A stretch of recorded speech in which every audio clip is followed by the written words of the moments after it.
A stalemate occurs when the king is not in check and there are no other moves available. In this case, it's black's turn. Black's king is not in check, but it has no other pieces it can move, and there are no moves available. Game is drawn by a stalemate. How exactly can this be avoided? Well, a couple moves earlier, it was black to move. Black decided to move its pawn.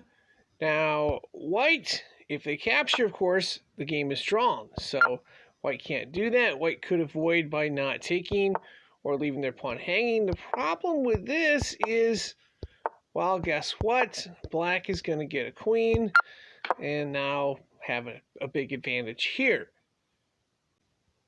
A few moves earlier, white could have avoided this by giving up the pawn and instead going to attack black's pawn. Now, of course, if black takes, well, they take and then can push the pawn down the side.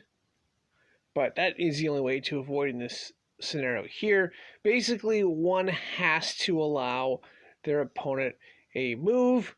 Otherwise, the game is drawn in a stalemate.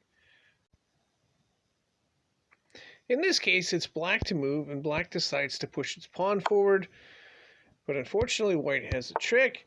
If black goes here, white gets the pawn. However, if white goes to protect the pawn with the king, game is drawn as a stalemate. Again, how do we avoid this?